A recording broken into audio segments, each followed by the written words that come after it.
wabarakatuh.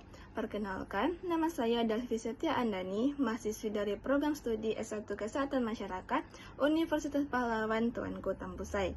Sekarang saya akan membuat tugas video dari mata kuliah Biomedik 2 yang dibimbing oleh Ibu Haryati Rauziz MPD. Langsung saja saya akan mempresentasikan atau menjelaskan tentang sistem pencernaan dan sistem metabolisme.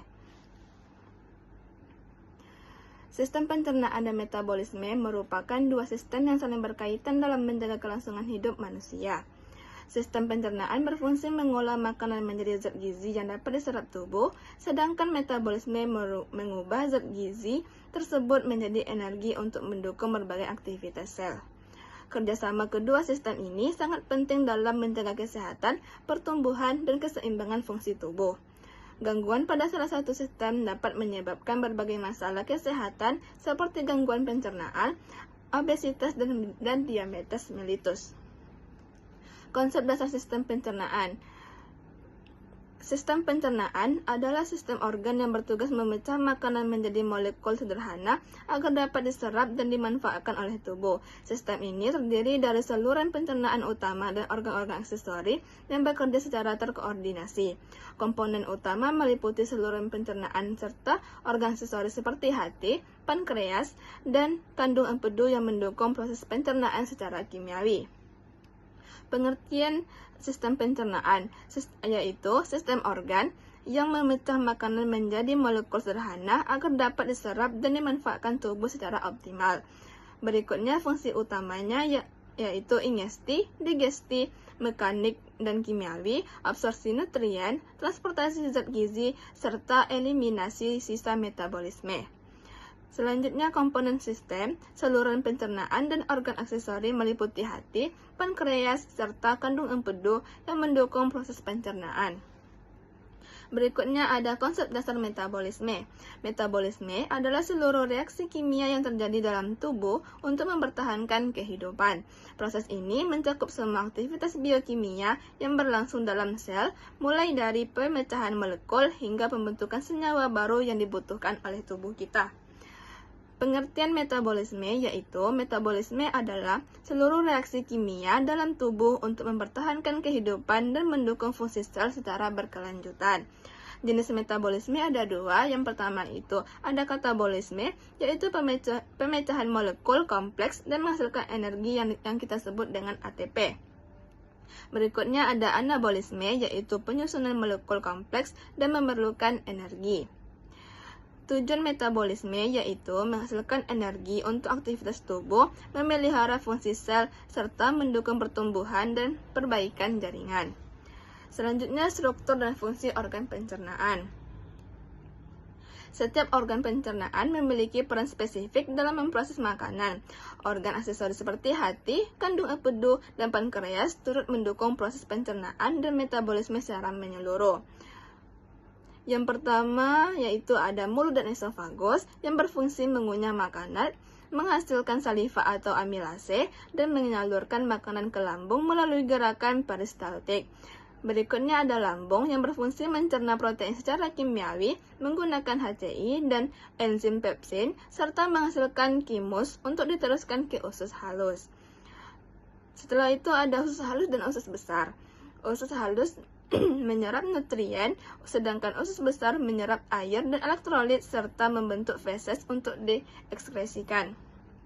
Selanjutnya ada organ aksesori seperti hati menghasilkan empedu, kandung empedu menyimpan empedu, pankreas menghasilkan enzim pencernaan, dan hormon metabolik menghasilkan insulin serta glukagon. Berikutnya, proses fisiologi pencernaan. Proses pencernaan melibatkan serangkaian tahapan fisiologis yang terkoordinasi untuk mengolah makanan menjadi zat gizi yang dapat dimanfaatkan tubuh. Setiap tahapan memiliki peran spesifik dan saling mendukung satu sama lain. Tahapan pencernaan yang pertama itu ada ingesti atau pemasukan makanan, yang kedua mastikasi atau pengunyahan, yang ketiga pencernaan mekanik atau gerakan peristaltik, dan yang keempat yaitu pencernaan kimiawi, enzim, dan asam lambung. Absorpsi dan defekasi. Absorpsi nutrien terjadi di usus halus melalui villi dan mikrofili. sisa metabolisme yang tidak terserap kemudian dikeluarkan melalui proses deifikasi. Selanjutnya ada analisis kritis. Keberhasilan pencernaan tidak hanya bergantung pada organ pencernaan, tetapi juga pada koordinasi sistem saraf, hormon, dan mikrobiota usus yang bekerja secara sinergis. Selanjutnya proses metabolisme energi. Metabolisme energi merupakan serangkaian reaksi biokimia yang mengubah zat gizi menjadi ATP sebagai sumber energi utama tubuh. Proses ini melibatkan jalur metabolisme karbohidrat, lemak, dan protein yang saling terintegrasi. Keberhasilan metabolisme energi bergantung pada koordinasi enzim, hormon, dan organ seperti hati, otot, dan pankreas yang bekerja secara sinergis. Yang pertama yaitu ada metabolisme menghasilkan karbohidrat, glikolisis, selanjutnya siklus Krebs, rantai transport elektron, dan akhirnya menghasilkan ATP.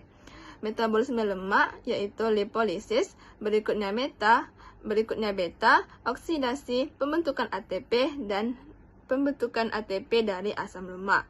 Metabolisme protein yaitu transminasi, deaminasi, siklus urea, dan menghasilkan energi serta produk sampingan. Dan hasil akhirnya yaitu ATP sebagai sumber energi utama tubuh untuk mendukung seluruh aktivitas seluler. Selanjutnya integrasi sistem pencernaan dan metabolisme. Sistem pencernaan dan metabolisme bekerja secara terintegrasi melalui peran organ-organ kunci. Gangguan pada salah satu komponen dapat memicu ketidakseimbangan metabolik dan berbagai penyakit kronis yang berdampak luas pada kesehatan tubuh. Yang pertama itu ada hati, pusat metabolisme tubuh yang mengatur kadar glukosa, sintesis protein, dan metabolisme lipid secara menyeluruh. Berikutnya ada pankreas yang berfungsi sebagai fungsi eksokrin, menghasilkan enzim pencernaan, fungsi endokrin menghasilkan insulin dan glukagon untuk regulasi gula darah. Berikutnya mikrobiota usus membantu fermentasi serat, meningkatkan sensitivitas insulin, dan menjaga keseimbangan metabolik tubuh.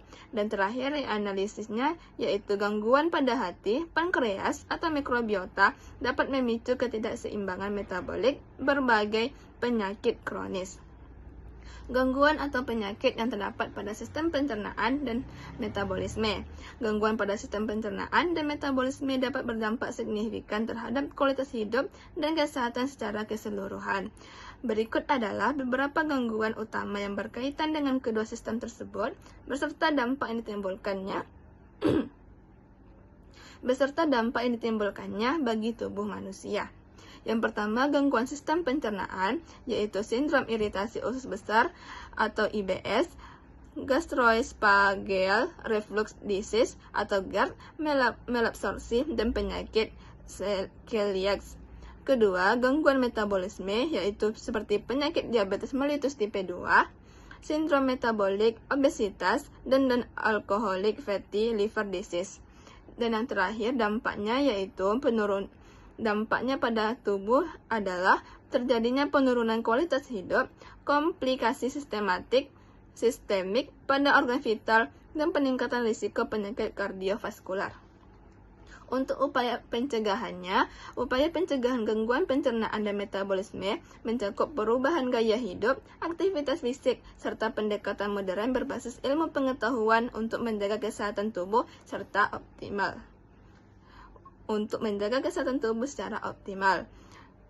Upaya pencegahannya yang pertama yaitu pola hidup sehat seperti konsumsi makanan bergizi seimbang, perbanyak serat, buah, dan sayur, kurangi gula, garam, dan lemak jenuh. Berikutnya melakukan aktivitas fisik, lakukan olahraga minimal 150 menit per minggu untuk menjaga berat badan ideal dan meningkatkan metabolisme tubuh. Setelah itu, untuk pencegahan penyakitnya, jaga berat badan ideal, hindari rokok dan alkohol, serta lakukan pemeriksaan kesehatan secara berkala.